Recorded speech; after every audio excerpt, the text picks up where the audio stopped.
நாகதோஷம் அப்படின்னே அதை பாம்பு அப்படின்றதோட நம்ம ஃபஸ்ட்டு இணைக்கிறத ஃபஸ்ட்டு கட்டணும். பாம்புங்கிறப்ப அது வந்து ஒரு இமேஜினேஷன், ஒரு இலூஷனாக இருக்குது. அது வந்து நம்ம கண்ணுக்கு தெரியாத இன்விசிபிளாக ஒரு பவர் இருக்குது. அந்த பவரை வந்து சொல்கிறப்ப என்ன செய்வாங்கன்னா, ராகு கேது என்பது பாம்பு கிடையாது. சரியாக புரிஞ்சுக்கணும். அதுக்கு வச்ச பேர் பாம்பு. தண்ணி நிறைய குடிச்சிட்டிங்க, மழையில் நனைஞ்சிட்டிங்க, என்ன வரும்? ஜலதோஷம். அப்போ அது என்ன தோஷம்னா பரிகாரம் பண்ணுவீங்களா என்ன? சர்ப்பதோஷம்னா அங்கே பாம்புலாம் புல்லெல்லாம் வரல, அது பாம்பு கிடையாது. பாம்பு மாதிரி தோல் ஊறினா டாக்டரை போய் பாருன்னு சொல்ல வேண்டியதான். 26 வயசில் கல்யாணம் ஆகணுன்னு தான் ஆகும். 35 வயசில் கல்யாணம் ஆகணுன்னு இருக்கவனுக்கு பரிகாரம் பண்ணால் 30 வயசுலாம் கல்யாணம் ஆகாது. சர்ப்பதோஷத்தில் மொத்தம் 16 வகை சர்ப்பதோஷங்கள் இருக்குது. தோஷங்களே 63 தோஷங்கள் இருக்குது. புருஷனியினவே பிரம்மகத்தி தோஷம்னு சொல்கிறாங்க. நிறைய பேர் என்ன சொல்கிறாங்கன்னா, இது வந்து முன்ஜென்மத்தில் இல்லைன்னா அதுக்கு முன்னால் வந்து அசுரர்களை வதம் பண்ணவங்களுக்கு தான் அந்த பிரம்மகத்தி தோஷம் வரும். சர்ப்பதோஷம் இருக்கிறவங்களுக்கு அரிப்பு வரும், படப்படையாக பாம்பு மாதிரி ஆயிடுவாங்க, கடல் கண்ணி மாதிரி கொஞ்சம் நேரத்தில் ஆயிடுவாங்க, நாக்கெல்லாம் நீட்டுவாங்க.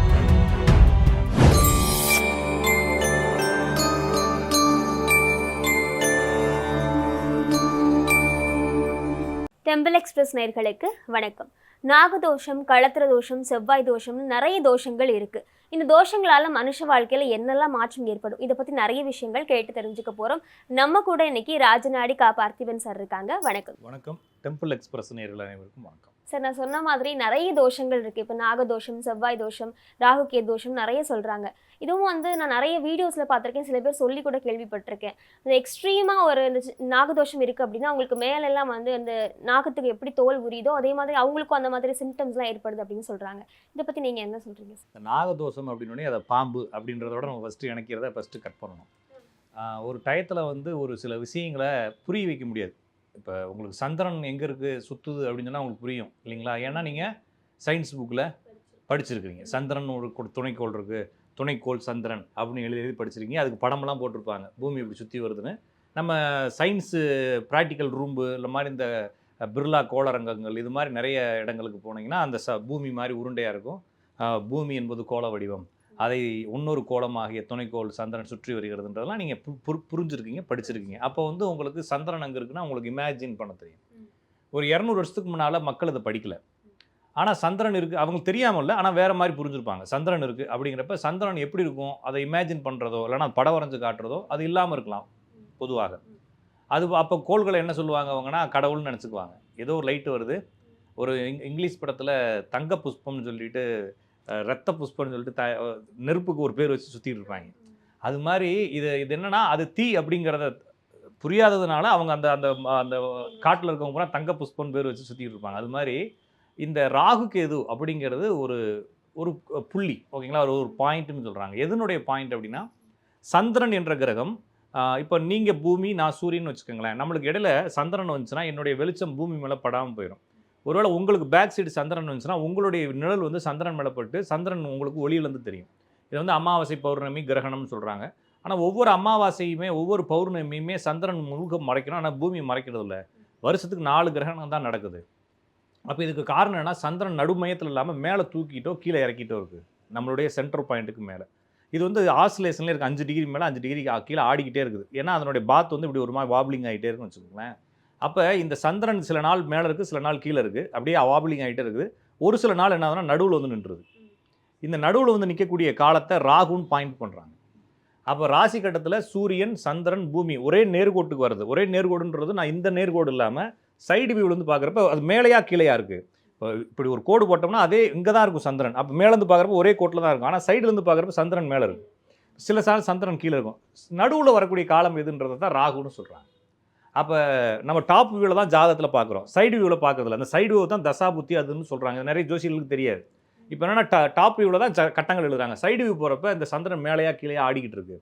அப்போ எந்த இடத்துக்கு நடுவில் வரும்போது இந்த சூரியனும் பூமி அதெல்லாம் மறைக்குது அப்படிங்கக்கூடிய கால்குலேஷனை கண்டுபிடிதான் ராகுன்ற ஒரு பேர் வைக்கிறாங்க. இதை வந்து மக்களுக்கு புரிய வைக்க முடியாது. அதுக்காக என்ன செய்கிறாங்கன்னா சூரியனும் சந்திரனும் சேர்ந்து பார்க்கடலில் கடையிறப்ப அதில் வந்து விஷங்கள் வந்துருச்சு. அமுதங்களை மேலே அப்படியும் விஷங்களை கீழே அப்படியும் கொஞ்சம் ஃபில்டர் பண்ணி வச்சுருந்தாங்க. அப்போ மோகினி வந்து கரண்டியில் எடுத்து ஒவ்வொரு ஆளுக்கும் அந்த அமுதங்களை ஊற்றி கொடுக்கும் பொழுது ஆப்போசிட்டில் ராட்சசர்கள்லேருந்து ராகு கேது 2 பேர், ராகு வந்து என்ன செஞ்சிருச்சு அப்படின்னா இந்த பக்கமாக வந்துட்டு மாறு வேஷத்தில் குடிச்சிருச்சு. அது சந்திரனும் சூரியனும் காட்டி கொடுத்துட்டாங்க. மோகினி அடித்தோடனே 2ஆக உடஞ்சிட்டாங்க, ராகு கேதுவாக மாறிட்டாங்க. தலை ஒன்று வால் ஒன்று. இதெல்லாம் என்னன்னா சந்திரனும் சூரியனும் இந்த இந்த ராகு கேதுவை கண்டறிய உதவுகிறது. ஓகேங்களா? வானத்தில் சந்திரனும் சூரியனுடைய போக்கு இல்லாட்டினா அதனுடைய கணிதம் இல்லாட்டினா அது போகக்கூடிய நிலைகளை கண்டுபிடிக்க ராகு கேதுன்ற ஒன்று இல்லை. அப்போ அந்த ராகு கேது என்பது இவங்க 2 பேத்துக்குள்ள இருக்கக்கூடிய சிங்க்ரோனைஸை புரிய வைக்குது அப்படின்ற லாஜிக்கு இதை வந்து ஒரு கற்பனை கதையாக சொல்கிறாங்க. அப்போ அதை புரிய வைக்கிறதுக்காக இது வந்து ஒரு பாம்பு போல. பாம்பு எதுக்கெல்லாம் குறிப்பிடுறாங்க இந்த புராணங்கள்லையும் இதிகாசங்களைனா இலூஷன் இல்லாட்டினா இமேஜினேஷன் பண்ணக்கூடிய ஒரு விஷயத்தை விலைக்கு சொல்ல முடியாது. பாம்புங்கிறப்ப அது வந்து ஒரு இமேஜினேஷன், ஒரு இலூஷனாக இருக்குது. அது வந்து நம்ம கண்ணுக்கு தெரியாத இன்விசிபிளாக ஒரு பவர் இருக்குது. அந்த பவரை வந்து சொல்கிறப்ப என்ன செய்வாங்கன்னா நம்மளுடைய காமன் வேட பாம்புன்னு சொல்கிறாங்க. அப்போ குண்டலி வட்டம் அப்படின்னு சொல்ல குண்டலி பாம்பு உள்ளே படுத்து கிடக்கு, அது அப்படியே எந்திரிச்சு ஓடும் அப்படின்னோடனே இவங்க பாம்பு தான் உள்ளே இருக்கும் போலக்குது முதுகு தண்டுக்குள்ளே அப்படி நமக்கு மண்புழு மாதிரி இருக்கும் போலக்குன்னு நினச்சிட்டு இருக்காங்க. அப்போ என்னன்னா இது எல்லாமே வந்து ஒரு கோடு வேர்டு மாதிரி மக்களுக்கு புரியாத மக்களுக்கு புரிய வைக்கிறதுக்காக. அப்போ ராகு கேது என்பது பாம்பு கிடையாது, சரியா புரிஞ்சுக்கணும். அதுக்கு வச்ச பேர் பாம்பு. அது வந்து உங்களுக்கு புரியறதுக்காக சொன்னது. ஓகேங்களா? அப்போ பாம்பு போல அந்த பாம்பு போல வரும்பொழுது ராகு கேதுவால் சில தோஷங்கள் ஏற்படுதுன்னு நம்பப்படுது. அப்படி தோஷம்னா என்ன அர்த்தம்னா இப்போ கொஞ்சம் கருப்பாக இருக்கீங்க சரிங்களா, கருப்பாக இருக்கும். ஏன் சார் ஒரு கொஞ்ச நாளாக வெளியில் அலைச்சல் அப்படின்றப்ப ஒரு சின்ன அந்த இடத்துல ஒரு சின்ன மிஸ்டேக் இருக்கு இல்லைங்களா, வெயில் அலைஞ்சதுனால. அப்போ இது வந்து வெயில் தோஷம்னு வச்சுக்க வேண்டியதான். சொல்கிறதுங்களா? தண்ணி நிறைய குடிச்சிட்டிங்க, மழையில் நனைஞ்சிட்டிங்க, என்ன வரும்?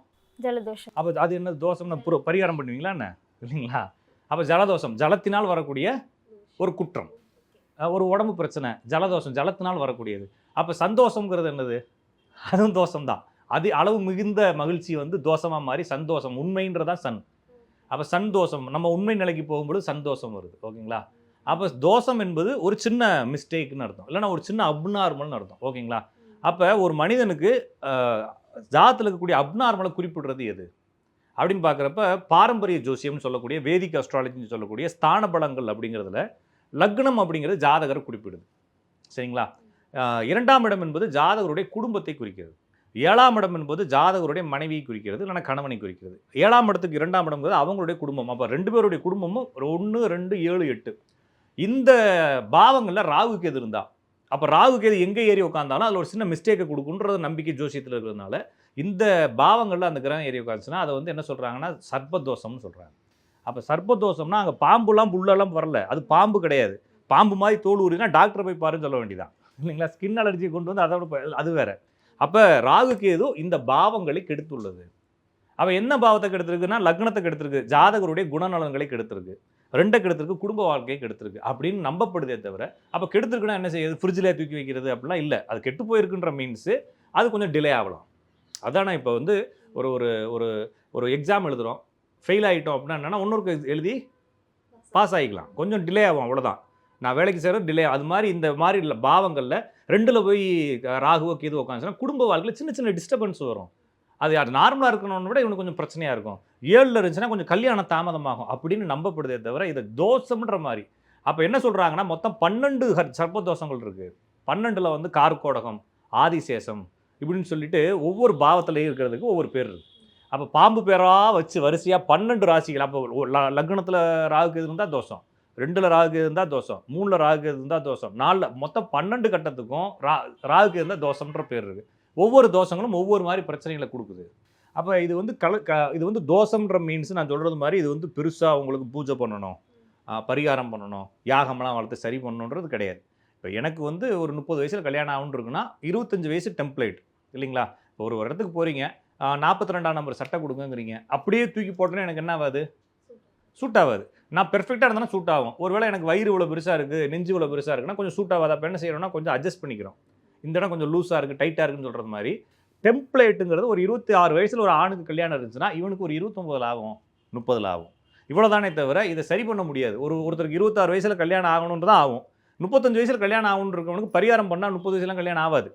அப்படி பண்ணுறதா இருந்தால் எல்லாரும் நேரம் என்ன பண்ணியிருக்கலாம், எல்லாரும் கல்யாணமாக பண்ணி சுற்றிட்டு இருக்கலாம் இல்லைங்களா? யாருக்கும் அப்படி ஆகிறது இல்லை.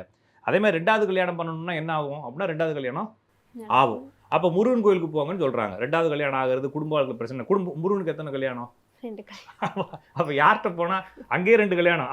அவர் ஃபஸ்ட்டு ஒழுங்காக போயிருங்க. அப்போ என்னென்னா அவங்கவுங்களுக்கு விதிச்சது நடக்கும். அப்போ இந்த தோஷங்கள் என்பது ஜாதகத்தில் இந்த மாதிரி பிரச்சனை இருக்குன்றதை இண்டிகேட் பண்ணுமே தவிர அப்போ நாங்கள் ராஜநாடி அப்படிங்கிறதுல இந்த மாதிரி பாவங்களை பார்க்கறது, நாங்கள் என்ன பார்க்குறோம்னா கிரகங்களை பார்க்கறதுனால ஆண் ஜாதகத்தில் மனைவியை குறிக்கக்கூடிய கிரகம் வந்து சுக்கிரன், அப்போ சுக்கிரனோட ராகுக்கு எது சேர்ந்திருந்தா, சுக்கிரனுக்கு 1-5-9 ராகுக்கு எது உட்கார்ந்தா அதை வந்து என்ன சொல்றோம்னா இது திருமணத்தை தாமதம் செய்யக்கூடிய, தடை செய்யக்கூடிய அமைப்பு. பெண்களுக்கு செவ்வாயுடன் ராகுக்கு எது 1-5-9 உட்கார்ந்தா இது ஆண்கள் கணவனை தடை செய்யக்கூடிய அமைப்பு. ஜாதகத்துல குருவுடன் ராகுக்கு எது இருந்தா இவங்களுடைய பர்சனல் லைஃப்ல இவங்களுடைய மிஸ்டேக் அந்த சிந்தனைகள்லையோ அல்ல பழக்க வழக்கங்களையும் மிஸ்டேக் பண்ணிக்குவாங்க, பேரை கெடுத்துக்குவாங்கன்ற அமைப்பு. அப்போ எந்த எல்லா மெத்தடுகள்லையும் இந்த ராகுக்கு எது எங்கே போய் உட்காருதோ, யாரோட உட்காருதோ அந்த விஷயங்கள் கொஞ்சம் டிலே ஆகுது, பிரச்சனையாவது, ஜாதகர் அதை அனுபவிப்பதில் சில தடைகள் இருக்குன்றதை சொல்கிறமே தவிர, இதை தோஷம்ன்ற வார்த்தை எதுக்கு சொன்னாங்கன்னா ஒரு காமன் வேர்டு வேணும் இல்லைங்களா? ஒரு புக்கில் எழுதுகிறப்ப கோடு வேர்டாக எழுதணும். இவருக்கு சர்ப்ப தோஷம் அப்படின்னு எழுதி விட்டா நீங்கள் பார்த்தாலும் நான் பார்த்தாலும் யார் பார்த்தாலும் புரியணுன்றக்காக சொன்னாங்களே தவிர கதையை எழுத முடியாது என்னால். அதுக்காக கோடு வேர்டாக இது என்ன பண்ணிட்டேன்னா, நீங்கள் தோஷம்ன உடனே ஏதோ பில்லி சூனியம் வச்ச மாதிரி நம்மளுக்கு அப்படியே மாய மந்திரங்கள் பண்ண மாதிரி அதுக்கு ஒரு ஆளை வச்சு ஜண்டா கிண்டான்னு சொல்லி பரிகாரம் பண்ணி அதெல்லாம் சரி பண்ணணுன்ற மாதிரி நீங்கள் மைண்ட் செட்டுக்குள்ளே போகிறீங்க, அமானுஷியமாக யோசிக்கிறீங்க. அது இல்லை. ஒரு டாக்டர்கிட்ட போகிறீங்க, என்னப்பா பிரச்சனை, கொஞ்சம் மழையில் நனைஞ்சிட்டேன் சார், சரி இந்த டேப்லெட்டை போடு, 2 நாள் அப்படி தான் இருக்கும், 1 வாரம் கழிச்சு சரியாயிருன்னு சொல்கிறது போல் இந்த ஜாதகத்தில் இந்த கிரகங்கள் இந்த ராசியில் இருந்தால், இந்த பாவத்தில் இருந்தால், இந்த கிரகத்தோடு இருந்தால், இந்த கிரகங்களோ இந்த பாவங்களோ குறிக்கக்கூடிய பண்புகளோ தன்மைகளோ நன்மைகளோ இவருக்கு கொஞ்சம் தாமதமாக கிடைக்கும்னு சொல்கிறது தான் தோஷம். அப்போ தோஷம்ன்றதை புரிஞ்சுக்கிட்டோம்னா என்ன செய்யணும் நம்மளுக்கு, சரி இது இப்படி தான், அப்போ நம்ம கொஞ்சம் தாமதமாக கல்யாணம் பண்ணணும் அப்படின்னு நம்ம புரிஞ்சுக்கணும். இதில் காலசர்ப்ப தோஷம்னு ஒன்று இருக்குது. ராகு கேது அப்படின்றதுக்கு ஒரு பக்கமாக எல்லா கிரகங்களும் இருக்கும். இது வந்து காலசர்ப்ப தோஷம். அப்போ இப்படி இருக்கிறவங்க 35 வயசுக்கு மேலே தான் இப்படி இருக்கிறவங்க 35 வயசுக்கு மேலே தான் வந்து அவங்க வாழ்க்கை ஈடேறி வரும் அப்படின்னு ஒரு நம்பிக்கை இருக்குது. பரவாயில்ல இருந்தால் இருந்துட்டு போகுது, 35 வயசுக்கு மேலே நான் பெரிய ஆளாக வந்துடுவேன்லான்ற மாதிரி நம்ம நம்பிக்கை வச்சுட்டு ஓடணும். அதுக்கப்புறமா லக்னமும் சேர்ந்து இந்த உள்ள வந்துச்சுன்னா அனந்த கால சர்ப்பதோஷம்னு சொல்கிறாங்க. இப்போ சர்ப்பதோஷத்தில் மொத்தம் 16 வகை சர்ப்பதோஷங்கள் இருக்குது. தோஷங்களே 63 தோஷங்கள் இருக்குது. இந்த தோஷம்னா என்னென்னா சின்னதாக ஒரு மிஸ்டேக். அப்போ ஏதாச்சும் ஒரு மிஸ்டேக் இருக்குனால அந்த பிரச்சனை நடந்துகிட்டு இருக்கு இல்லைங்களா? அப்போ கல்யாணம் டிலே ஆகுது. எதனால டிலே ஆகுது? கல்யாணம் டிலே ஆகிறதுக்கான ரீசன் தான் இந்த தோஷமே தவிர, இந்த தோஷத்தை நிவர்த்தி செய்யணும், இதுக்கு வாழை மரத்துக்கு தாலி கட்டணும், கழுதைக்கு தாலி கட்டணும், எருவு மாடுக்கு தாலி கட்டணும், இந்த மாதிரி எதையுமே செய்ய தேவையில்லை. சரிங்களா? அப்போ ஆணுக்கு பிரச்சனை இருந்தால் வாழை மரத்து தாலி, பெண்ணுக்கு இது பிரச்சனை என்ன பண்ணுறது, யாரை வச்சு தாலி கட்டுறது இல்லையா? இது மாதிரி நிறைய குழப்பங்கள். இன்னொரு இதே மாதிரி ஒருத்தர் தோஷம் ஒரு பொண்ணுக்கு சொல்கிறாரு, உங்களுக்கு வந்து 2வது தாலி தான் நிற்கும்னு சொல்கிறாரு. அப்போ 2வது தாலி தான் நிற்குங்கிறப்ப இந்த பொண்ணு என்ன ஐடியா பண்ணுதுன்னா, எங்கள் மாமா வயசான மாமா இருக்கிறாரு, அவர் சும்மா தான் இருக்கிறாரு வீட்டில், அவர் கையில் ஃபஸ்ட்டு தாலி கட்டி நான் கழட்டி விட்டுறேன்னு கேட்குது. ஓகேங்களா? அப்போ என்னென்னா மைண்டு எப்படிலாம் இவங்களை குழப்பி ஒரு ஜோசிக்காரங்களும் குழப்புறாங்க, இந்த பிள்ளைகளும் போட்டு குழப்பி ஒரு சமூகத்துக்கு தொடர்பு இல்லாத சில விஷயங்களை செய்கிறது. யாருக்கு தெரிய போகுது? நான் எங்கள் மாமா வீட்டில் தான் இருக்கிறார், தாலி வாங்கிட்டு போய் நான் கட்ட சொல்கிறேன், கட்டிட்டு அவரை நானே கழட்டி போட்டுடுறேன், அடுத்த தாலி நிற்கும்ல அப்படின்னு கேட்கு. அப்போ என்னென்னா ஒரு ஜோசிக்காரர் ஒரு ஐடியா கொடுக்குறாரு, இந்த பிள்ளை ஒரு ஐடியா பண்ணுது, அவங்க அம்மா ஒரு ஐடியா பண்ணுதுன்ற மாதிரி இந்த விஷயத்தை சாதாரண முடியக்கூடிய விஷயத்தை பஞ்சாயத்தாக கொண்டு போய் முடிக்கிறது. இது வந்து தேவையில்லாத விஷயம். அப்போ ஒரு ஜாதத்தில் இந்த மாதிரி கிரகங்கள் இருக்குதுன்னு ஒரு ஜோசிக்காரர் சொன்னார்னா, உங்களுக்கு தாமதமாகும்னு சொன்னார்னா அப்படி தான் இருக்குன்றதை மக்கள் நம்பணுமே தவிர, அது மட்டும் இல்லாமல் ஜெனட்டிக்காக இப்போ என்னுடைய அப்பாவுக்கு 35 வயசில் கல்யாணம் ஆச்சு, என்னுடைய சித்தப்பா கல்யாணமே பண்ணிக்கல, எங்கள் மாமாவுக்கு 3 பேத்துக்கும் 40 வயசில் கல்யாணம் ஆச்சு. அப்போ எனக்கு எத்தனை வயசில் கல்யாணம் ஆகணும், என்னோட ஜாதத்தில் அதே பிரச்சனை இருக்கிறப்ப எனக்கும் 30 வயசில் கல்யாணம் ஆகணும் வெயிட் பண்ணணும். நான் பக்கத்து வீட்டுக்காரனோட கம்பேரிசன் பண்ணக்கூடாது. அப்போ அப்படி பண்ணும்போது தான் நம்ம என்ன செய்கிறோன்னா, அப்போ நான் வந்து என்ன செய்கிறேன்னா ரோட்டில் போகிறேன், பக்கத்தில் ஒரு ரோல்ஸ் ராய்ஸ் கார் வருது, நான் வந்து இந்த பக்கமாக ஒரு எக்ஸல் சூப்பரில் நிற்கிறேன், நான் யாரும் எப்படி கம்பேரிசன் பண்ணுறதுங்க? அவனை நானுமா கம்பேரிசன், அவன் எப்படி சம்பாரிச்சான்னு அவனுக்கு தான் தெரியாத கஷ்டம் இல்லைங்களா? அப்போ நம்ம தொடர்பு இல்லாத ஒருத்தனோட போய் நம்ம என்ன செய்யக்கூடாதுங்க, கம்பேர் பண்ணவே கூடாது. அப்போ என்னுடைய வாழ்க்கை எப்படி இருக்குது, எங்கள் சித்தப்பா எப்படி இருக்கா, எங்கள் பெரியப்பா எப்படி இருக்காரு, என்னுடைய குடும்ப வாழ்க்கை எப்படி, குடும்பத்தில் எல்லாரும் குடும்ப வாழ்க்கை நல்லா இருக்கா, என்னுடைய ஜாதகம் இப்போ எப்படி, என்னுடைய ஜெனட்டிக் எப்படின்றத புரிஞ்சுக்கிட்டு அதுக்கு தகுந்த மாதிரி தான் திருமணம் நடக்குன்றதை புரிஞ்சுக்கிட்டு அதுக்காக காத்திருக்கணுமே தவிர, ஏதாச்சும் ஒருத்தவங்க சொல்கிறாங்கன்னு சொல்லக்கூடாது. இன்னொரு விஷயம், அப்படி சொல்லக்கூடிய ஜோசிக்காரங்களுடைய குடும்பத்தில் எல்லாத்துக்கும் 18 வயசு 19 வயசு கல்யாணம் பண்ணணுமா இல்லையா?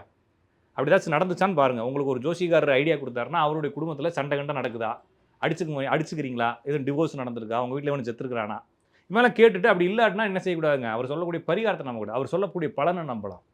உங்களுக்கு இப்படி தான் நடக்கும்னு சொன்னால் நடக்கும். ஒருவேளை அதை மாற்றுறது ஏதாச்சும் ஐடியா கொடுக்குறாருன்னா அவர் உங்கள்கிட்ட ஆட்டை போட போகிறாருன்னு அர்த்தம். சிம்பிள். அதுக்கடுத்து இதில் திருமணத்தில் ரொம்ப முக்கியமாக பார்க்குறது புணர்ப்புன்னு சொல்கிறாங்க. புணர்ப்பு தோஷம் என்பது சனியும் சந்திரனும் சேர்ந்திருப்பது.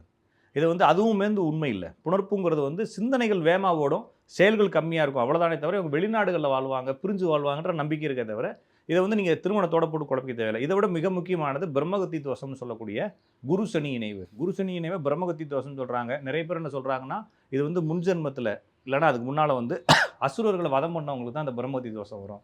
அப்போ குருவும் சனி சேர்ந்துருக்கவங்களாம் போன ஜென்மத்தில் யாரோ அசுரர்களை வரம் பண்ணிட்டு வந்திருக்கீங்க, அப்படியே ஹாப்பியாக எடுத்துக்கிட்டு போங்க. குருவும் சனியும் சேர்ந்துச்சுன்னா வாழ்க்கையில் சக்ஸஸ் ஆவாங்க. இந்த பிரம்மகத்தி தோஷம் இருக்குன்னு நான் யாருமே குழப்பிக்க தேவையில்லை. குரு சனி யாருக்கெல்லாம் சேர்ந்துருக்கோ அவங்கெல்லாம் பெரிய அளவில் சக்ஸஸ் ஆவாங்க. அவங்க தாய் தந்தையருடைய வாயால் இந்த பையன் என்னுடைய பையன், இந்த பொண்ணு என்னுடைய பொண்ணு, பெருமைப்படுறன்ற அளவுக்கு பேர் வாங்குவாங்களே தவிர அது தோஷமாக எடுத்துக்க தேவையில்லை. அப்போ பொதுவாக பார்க்குறப்ப தோஷம் என்ற வார்த்தையை நீங்கள் எப்படி புரிஞ்சுக்கணும்னா, ஒரு சிறிய குறை. இப்போ எப்படி ஜலதோஷத்தை புரிஞ்சுக்கிட்டீங்க, அதே மைண்ட் செட்டில் தான் இதையும் புரிஞ்சுக்கணும். இதில் குலதெய்வ தோஷம், குடும்ப பெண் தோஷம், பெண் சாபம், இதெல்லாம் வந்து அது எக்ஸ்ட்ரா உருட்டுகள் வரும். நம்மளுக்கு ஏதாச்சும் பிரச்சனை இருக்குன்னா அதை சாதாரண மனிதனால் சரி செய்ய முடியாதுன்றதையும் புரிஞ்சுக்கங்க. ஒருவேளை அவர் சொல்கிற அளவுக்கு எக்ஸ்ட்ரீம் எண்டில் ஆமாம் எனக்கு குலதெய்வ தோஷம் இருக்குன்றதை ப்ரூஃபும் பண்ணிட்டாரு, ஏற்றுக்கிட்டேன்னா அதை ஒன்றால் எப்படி சரி செய்ய முடியும்? அப்போ நான் அனுபவிக்கிறதான விதி, நான் அனுபவிச்சுட்டு போகிறேன்னு சொல்லிட்டு போகிற அளவுக்கு தெம்பு இருக்கணும். இல்லைன்னா நம்பக்கூடாது அவரை, சரிங்களா? ஏன்னா யாருனாலையும் யாரையும் சரி செய்யவோ மாற்றவோ முடியாது. அவங்கவுங்களுடைய முயற்சி தான் அவங்கள சரி செய்யும்.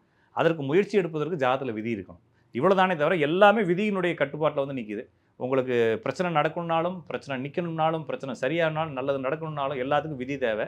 இதனால் தோஷங்கள் என்பது உங்களுடைய பிரச்சனைகளை இண்டிகேட் பண்ணுறதுக்கான ஷார்ட் வேர்டு, அவ்வளோதானே தவிர இதுக்குள்ளே அமானுஷியமாக இல்லைனா இதை சரி செய்வதற்கான பின்னால் பரிகாரங்கள் அடிக்கப்பட்ட ஒரு விதியாக நீங்கள் புரிஞ்சுக்க தேவையில்லை. அவங்க சொல்கிறது ஒரு வார்த்தையாக சொல்கிறாங்களே தவிர, ராகு தோஷம், சர்ப்ப தோஷம் அப்படின்னு சொல்கிறாங்களே தவிர அதோட புரிஞ்சுக்கலாம். அதே மாதிரி சர்ப்ப தோஷம் இருக்கிறவங்களுக்கு அரிப்பு வரும், படபடியாக பாம்பு மாதிரி ஆயிடுவாங்க, கடல் கண்ணி மாதிரி கொஞ்சம் நேரத்தில் ஆயிடுவாங்க, நாக்கெல்லாம் நீட்டுவாங்கன்ற மாதிரி